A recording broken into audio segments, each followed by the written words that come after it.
सुरुवातीला या ठिकाणी सोलापूर जिल्ह्यातील संपूर्ण मतदार बंधू भगिनींनी माझ्यावरती जो विश्वास टाकला, मला आशीर्वाद दिले, सहकार्य केलं, त्याबद्दल मी त्यांचा मनपूर्वक आभारी आहे।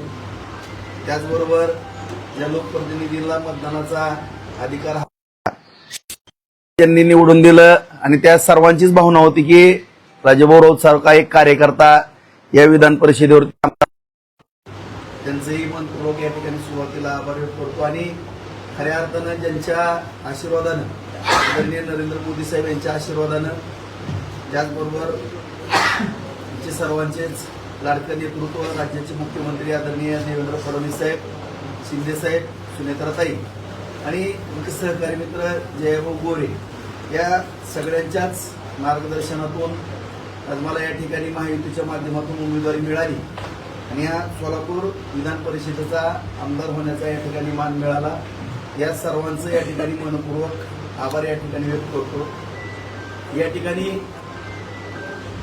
या आमदारकी या ठिकाणी माझ्या रूपाने येत असताना नक्कीच मला पूर्णपणे खात्री आहे की माझ्यावरती जबाबदारी फार वाढलेली आहे। पूर्वी मी 2004 ते 9 विधानसभेचं प्रतिनिधित्व बार्शीचं केलेलं आहे, 19 ते 24 केलेलं आहे आणि या दोन्ही वेळेस किंवा मी नगराध्यक्ष असताना, नगरसेवक असताना, बाजार समितीचा संचालक असताना किंवा माझे आमदार म्हणून या ठिकाणी काम करत असताना अत्यंत काळजीपूर्वक या ठिकाणी काम करण्याचा प्रयत्न केलेला आहे। परंतु आज भविष्यकाळामध्ये जी माझ्यावरती फार मोठी जबाबदारी, तालुक्याबरोबरच या जिल्ह्याचं प्रतिनिधित्व करण्याची जबाबदारी माझ्यावरती आलेली आहे, जी मला पूर्णपणे जाणीव आहे आणि अत्यंत काळजीपूर्वक मी पूर्वी ज्या पद्धतीने काम करायचो आपल्या सर्व जनतेलाही माहिती आहे, पत्रकार बांधवांना माहिती आहे, सर्व पदाधिकारी असताना, त्याचबरोबर नगरपालिकेची निवडणूक लढवत असताना, पंचायत समिती, जिल्हा परिषदेची निवडणूक लढवत असताना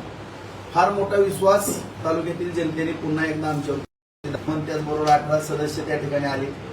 पंचायत समितीला सुद्धा आमच्या रोंगेताई त्या ठिकाणी सभापती झाल्या, सर्व संतोषदादा उपसभापती झाले, सगळे सदस्य, रोहित उपनगराध्यक्ष झाला आणि विशेष बाब म्हणजे संपूर्ण तालुका ज्या गोष्टीची वाट पाहत होता की जिल्ह्यामध्ये आम्हाला कधी जिल्हाध्यक्ष मिळालं नाही, एक माझा सर्वसामान्य कार्यकर्ता, एक बांधव दीपकच्या रूपानं त्या ठिकाणी आपण जिल्ह्यामध्ये सुद्धा एक पताका त्या ठिकाणी जिल्हा परिषद अध्यक्ष म्हणून आपण घेऊ शकलो आपल्या खांद्यावरती। विशेष मी सांगितलं होतं की बार्शी तालुक्यामध्ये सुद्धा 1.5 वर्षे सगळ्यांना बार्शी शून्य असायची।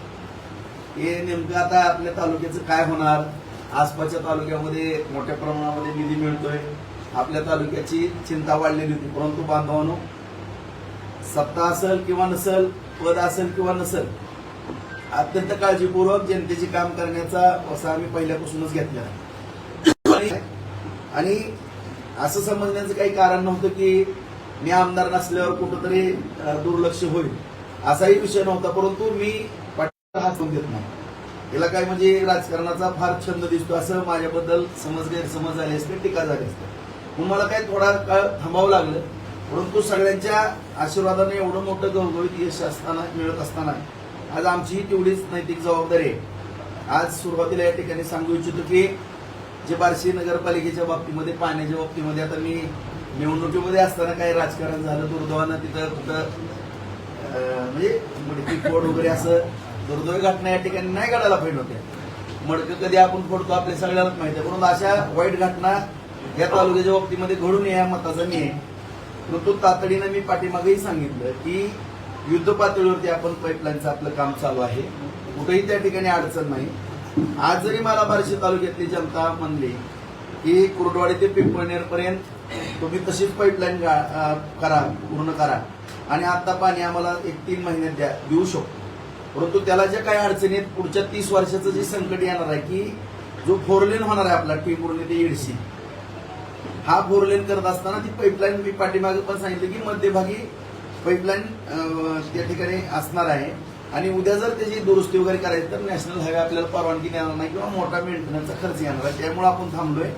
आणि मी जबाबदारीने बोलतो की मी मध्यंतरी गडकरी साहेबांना जाऊन भेटलेलो आहे अक्कलकोटला, त्यांनी मला कमिटमेंट केलेली आहे की राजभाऊ काळजी करू नको, कुठल्याही परिस्थितीमध्ये मी 1200 कोटी रुपयाचा निधी त्या ठिकाणी फोर लेनला देतो आणि भूसंपादनाला 250 कोटी आणि 950 कोटी रुपये त्या रस्त्याच्या कामाला.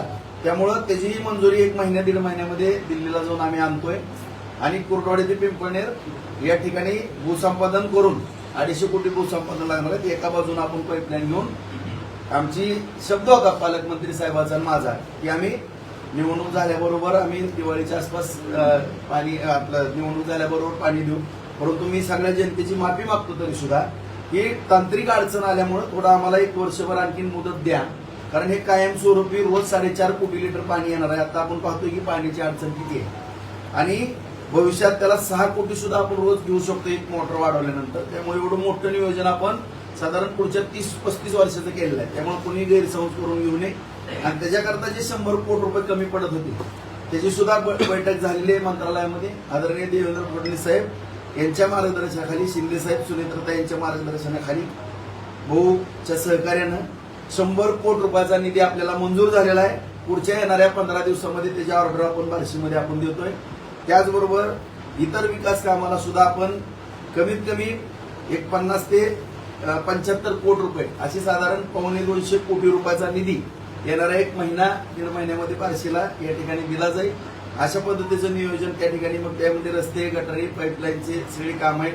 ग्रामीण भागातले रस्ते साधारण माझ्या अंदाजे ग्रामीण आणि शहर दोन्हीकडे 200 कोटी रुपयाचं पॅकेज पुढच्या महिन्यामध्ये तुम्हाला पत्रकार परिषद घेऊन सगळ्या जनतेच्या समोर हे सगळंच निधी आलेला त्या ठिकाणी त्याची माहिती वेळोवेळी दिली जाईल.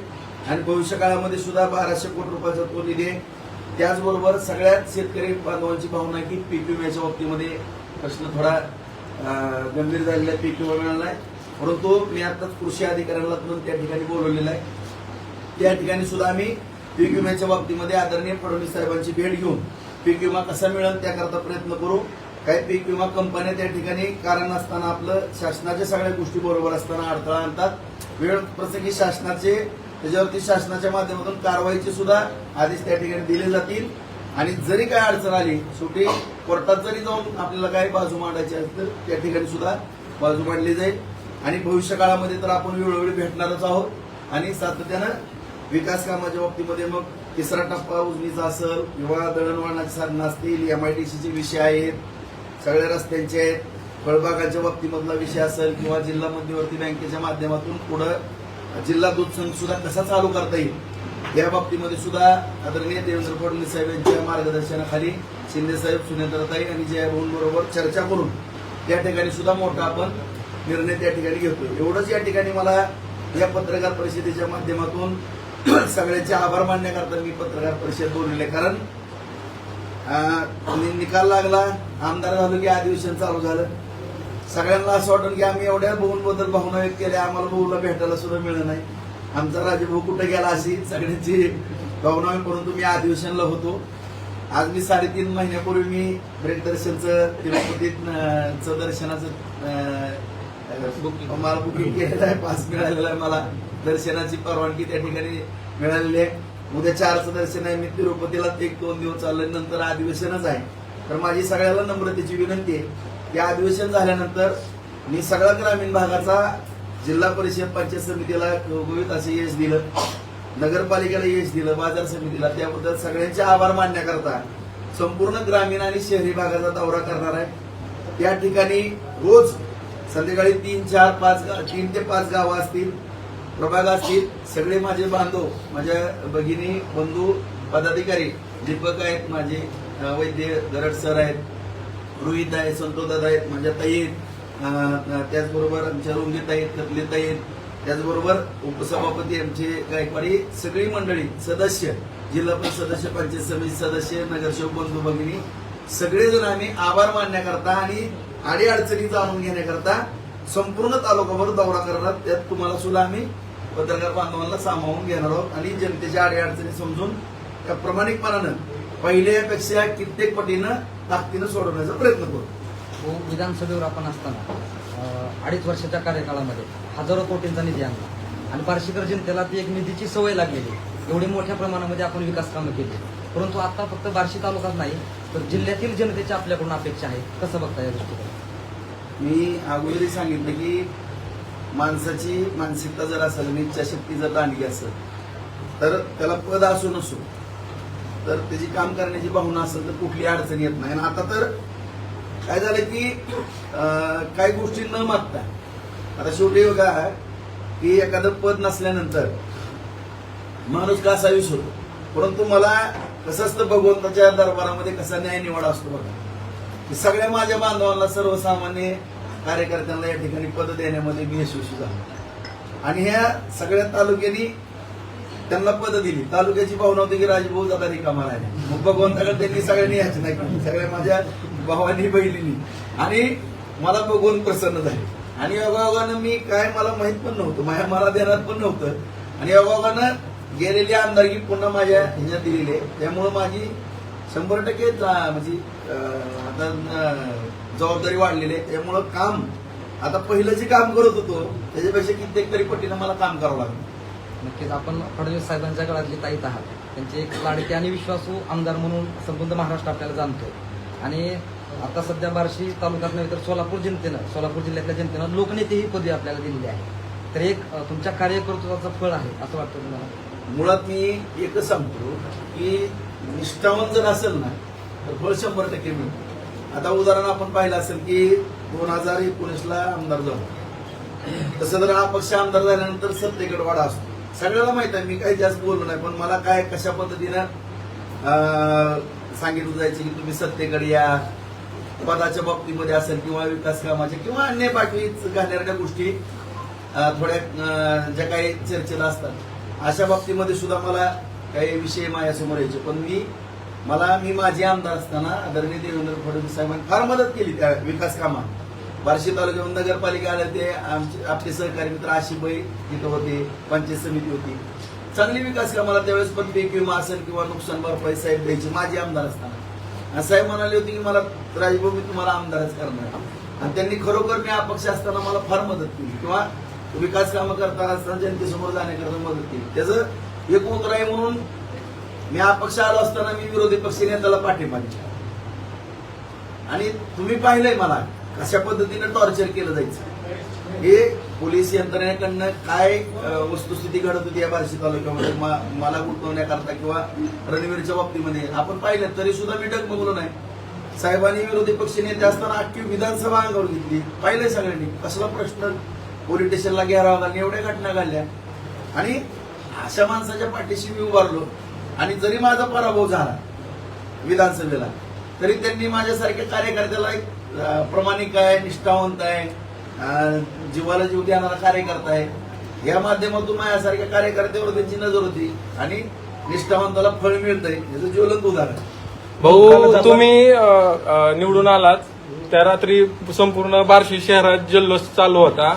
त्याच दरम्यान विधानसभेचे आमदार दिलीप सोपल यांच्या घराच्या मागच्या बाजूनी काही लोकांनी फटाके फोडले आणि ते घटना घडली, त्यानंतर गुन्हा दाखल झालाय. याकडे तुम्ही कसं बघता?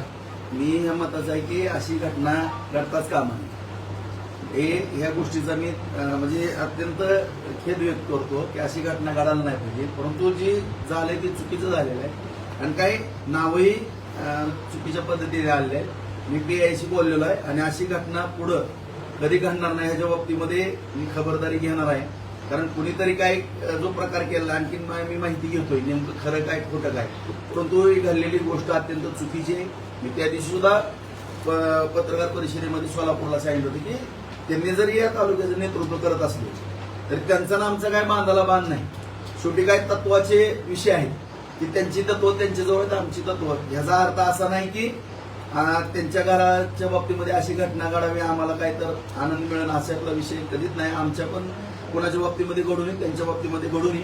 म्हणून आणखी ह्याच्यामध्ये कोण किरायत काय भानगडी करतंय का याचा सुद्धा शोध घेणं गरजेचं असं मला वाटतं. भाऊ आपण सर्व ठिकाणचे रस्ते रोड अगदी चांगल्या पद्धतीने बनवले आहेत, परंतु कुरुडवाडी रोड हा पेंडिंग राहिला. त्या बाबतीत आपले काय भावना राहणार? कुरुडवाडी रोड जो आता चालू आहे स्लो चालू आहे, काम चालू आहे. शहरातला का? हा, शहरातला. त्याच्याबद्दल मी अगोदरही सांगितलं की तुम्हाला की लोकप्रतिनिधी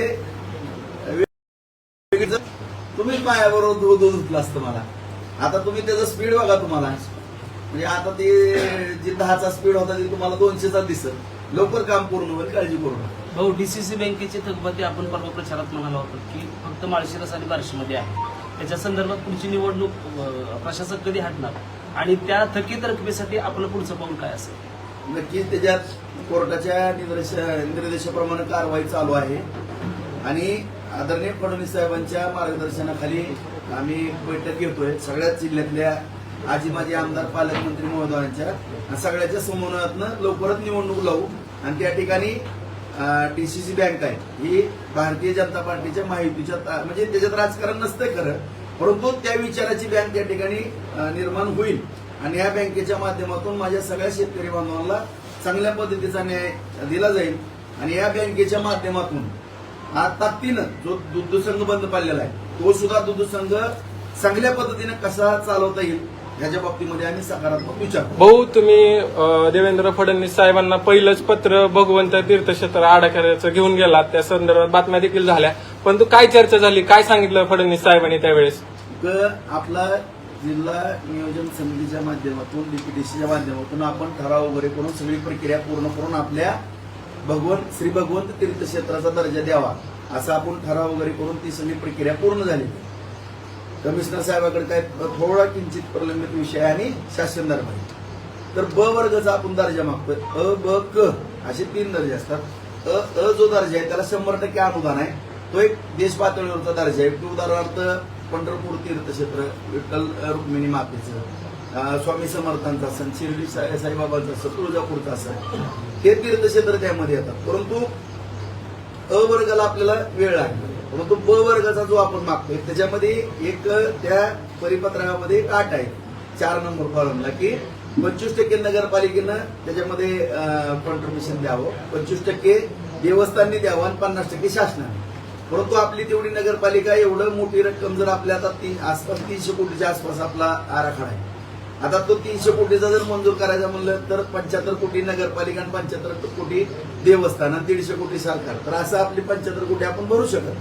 त्यामुळं ब वर्गाचा तीर्थक्षेत्र दर्जा तर द्यावाच आणि त्याबरोबर ही अट आपल्या बार्शीला मूळ विष्णूचा अवतार हे भगवंत आहे, त्यामुळे ती अट रद्द करावी आणि 100% अनुदान राज्य शासनाने द्यावं अशा पद्धतीची मागणी केली. आणि मी आमदार झाल्याबरोबर माझं जे पहिलं पत्र आहे ते मी भगवंताच्या चरणी त्या ठिकाणी नफून त्या ठिकाणी दिले.